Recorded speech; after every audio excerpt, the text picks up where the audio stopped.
All right, welcome everybody. My name's John Doerr, and have the pleasure of working with uh, David Yurkovsky, who is a seasoned, experienced, and in many circles famous immigration attorney. David, it's great to be with you. Great to be with you too, John, and with your audience. So we're going to talk about a really interesting subject today, and that's the national interest waiver.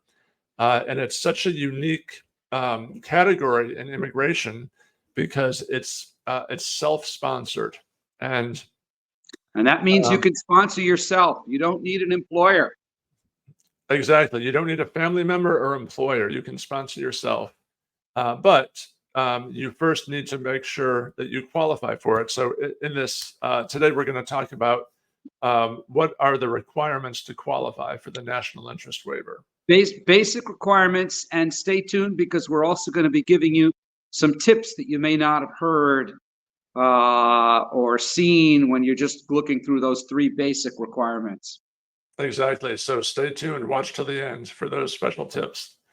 So David, we just had a recent case that was a lot of fun for me to work on. I really like these because they're so interesting. You know, the types of things that people work on that are important to to our economy, to our national interest, whether it's health related, are really cool in my opinion. Absolutely. And so yeah, so this gentleman is a PhD in environmental science, and the focus of his work is on ticks and Ticks and the diseases that the ticks carry, that they can spread to animals and then to us humans or even our pets. right, and you know, and how important it is that we understand these diseases and the impact that they have on our healthcare system, on our economy, um, which are On a two national scope. on a national scope. Actually, Exactly. in this case, it's international, but you know, Right. Yeah. I've Yeah. heard a story that the ticks were so bad in Long Island that in the summer, Billy Joel's wife was wearing boots up to her hips on the beach in her bikini. She was so afraid that a tick might get her. That was years ago. Wow. That's yeah. Yeah. Um, yeah. No. And in recent years,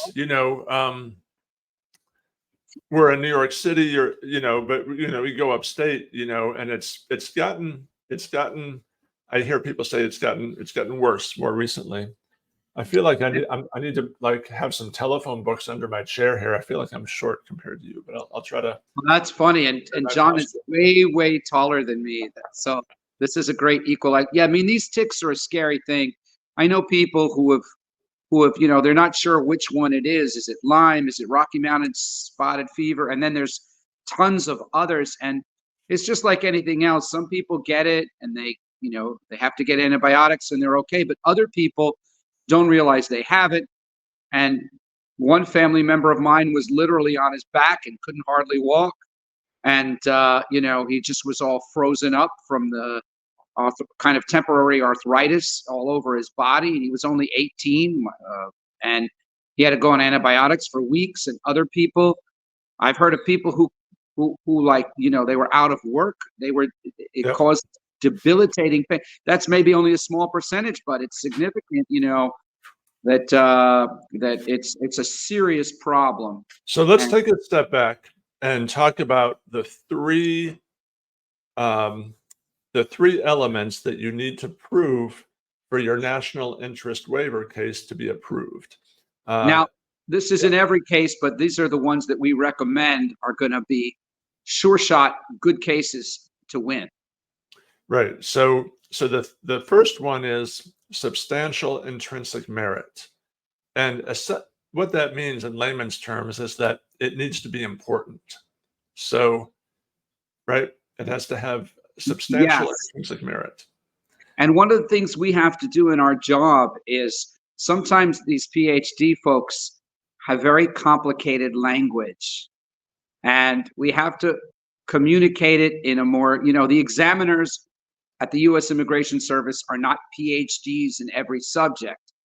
So you have to try and, for your lawyer and for yourself to explain, you have to be able to explain it to, let's say, a sixth grader. Not fancy language is not going to win the case. Exactly. Exactly. So substantial intrinsic merit is number one. And so in this case, your client qualifies. When you meet with them for your initial consultation, that's one of the things that David looks at, is that, is this work that this person does, is it important?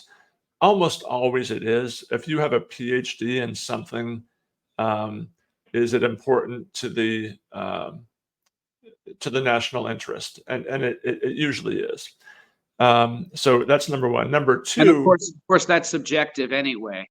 Right. One person might think it is, one person might think it isn't, but right.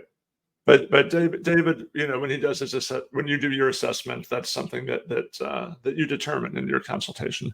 Number two is national in scope. So it has to be a national issue, or an issue that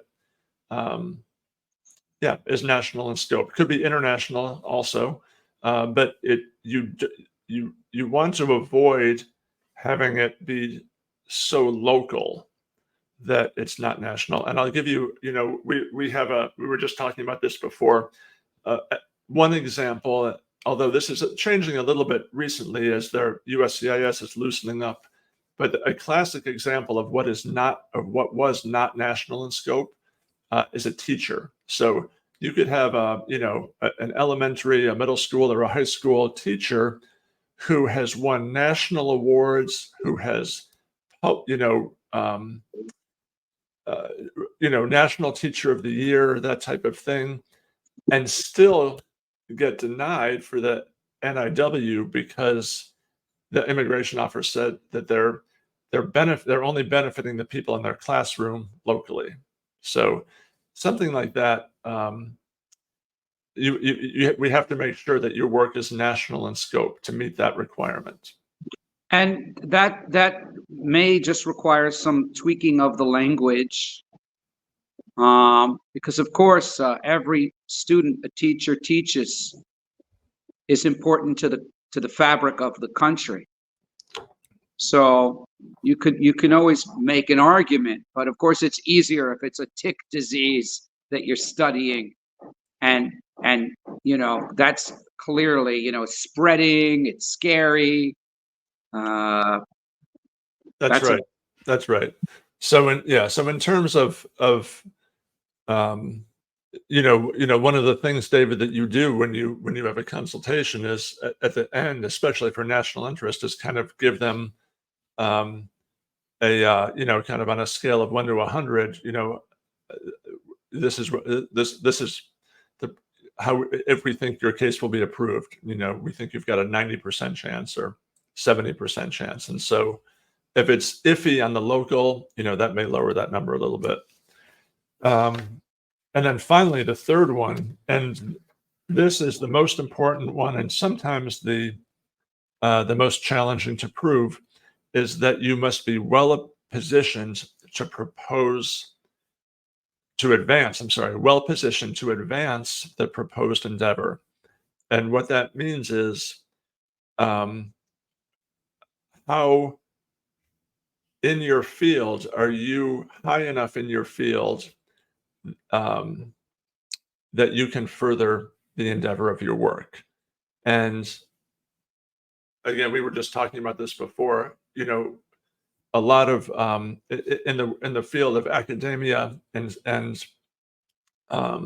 science, if you have 10 citations from your publishing or more, that's usually a good indicator that you're that you're established enough to advance. Yes, and of course, if you can get like letters testimonial letters from your peers who are also in your field, or even not necessarily peers, but top players in the industry who can objectively write that they've seen your citations, relied on your citations, and they've cited you because it helped them with their work in the same field or a related field.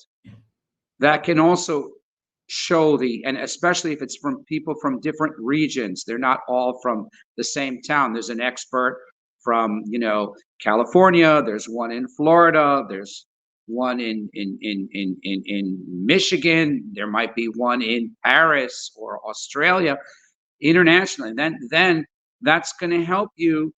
And the immigration officer can't argue that it's not national in scope if you've got people from around the country who are top players in their field or other researchers studying this. Then it's clearly a national focus. It's not local. Yeah, so I'm glad you brought that up about the letters. That's really a crucial part of a national interest waiver petition. So let me ask you: does it matter who the letters are from? Like, does a letter from somebody that you worked with have the same impact as somebody higher up in the field? It might be okay to have both, because having a letter from someone you've worked with, as long as it's not like a relative or someone you've worked with at a laboratory or at a university, is fine, because it confirms what you've been doing. But if you want to show that it has impact, that helps define, because defining what you do is part of it. Like, because it may be a complicated, area, but so that helps you define what is the focus. But having other experts that are not affiliated, that you're not affiliated with, from a related field or same field at a different university, 1,000 miles away, that's good, because it helps to show the quote national scope. And America's a big country. We're not like a little country, so it's not like if you can get someone from California and someone from Boston, from someone from Massachusetts, you got the whole nation right there across the nation. It's so Absolutely. look at the geography of your recommenders. So, I'm sure you get this question a lot when people ask, how many of those types of letters do I need? How many should I get for is there a magic number? No. I think, it's kind of like obvious, like 2 or 3 letters. How come you could only get 2 or 3 letters? On the other hand, no one's going to read 100 letters. That's just, the examiner has a limited amount of time to read your case. We also don't have time to do 100 letters. So generally speaking, what do we say? Like 5 to 12? Yeah, we've said 5 to 10, 5 to 12. We've